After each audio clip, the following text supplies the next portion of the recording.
Hi everyone, welcome to quick bits of UPSC by civils record. आज हम बात करेंगे Belagavi session of Indian National Congress के बारे में, जिसको 100 इयर्स कंप्लीट हो गए हैं।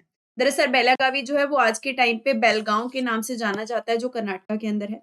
इंडियन नेशनल कांग्रेस का ये सेशन 26 से 27 दिसंबर को 1924 में हुआ था।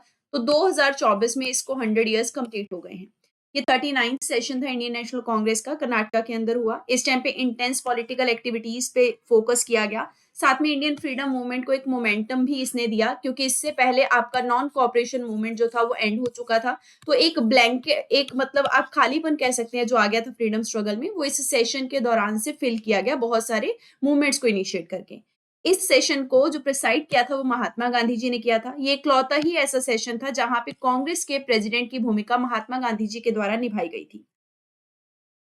ये सेशन बहुत सारे सीनियर कांग्रेस लीडर्स जैसे कि जवाहरलाल नेहरू जी, सरदार वल्लभ भाई पटेल, सरोजनी नायडू, इन सब के द्वारा अटेंड किया गया। इसके अलावा खिलाफत मूवमेंट के लीडर मोहम्मद अली जौहर, शौकत अली भी इसके मेंबर थे। इस टाइम पे यूनिटी, नॉन वायलेंस, इन सब पे प्रिंसिपल्स पे फोकस किया गया। साथ में अनटचेबिलिटी के लिए सेपरेट सेशन किए गए। फिर इसके अलावा महात्मा गांधी जी ने स्वराज का जो प्रिंसिपल है उसको दोबारा से यहाँ पे हाईलाइट करने की कोशिश की। डिसीजंस की अगर बात की जाए तो नॉन कॉपरेशन और सिविल डिसोबीडियंस के जो मूवमेंट्स हैं, उनके ऊपर दोबारा से इफेक्टिवनेस दर्शाते हुए महात्मा गांधी जी ने उनको रिवाइव करवाया। उनको बताया कैसे ये इफेक्टिव टूल्स हो सकते हैं ब्रिटिशर्स के खिलाफ। ये प्रिंसिपल जो है, इनको आगे चल के यूज भी किया गया डिफरेंट मूवमेंट्स में, जैसे सॉल्ट मार्च, जिसको डांडी सत्याग्रह भी कहते हैं, सिविल डिसोबीडियंस मूवमेंट जब वो आया 1930s में, उसमें हमने ये दोनों प्रिंसिपल्स यूज किए, नॉन कॉपरेशन और civil disobedience. Quit India movement में भी इन प्रिंसिपल्स की जो झलक है वो हमें देखने को मिली।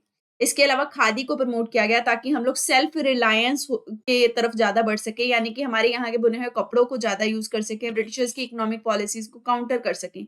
इससे हमारी जो इंडिजिनस इंडस्ट्री है वो भी रिवाइव हुई, ब्रिटिश गुड्स के ऊपर हमारी डिपेंडेंसी कम होने लगी।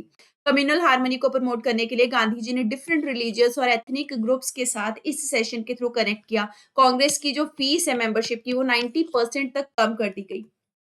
इसके अलावा नोटेड वोकलिस्ट वीने सिशाना जो है, उन्होंने एक सॉन्ग परफॉर्म किया जिसका नाम था उद्य वागली नम्मा चालुवा कन्नड़ा नाडु। ये एक एंथम बन गया था कर्नाटका में यूनिफिकेशन मूवमेंट का, और इंडियन नेशनल कांग्रेस की प्रेजेंस को और साथ में उनका जो प्रिंसिपल था to foster the unity in diversity, उसको भी दिखाने लग गया था।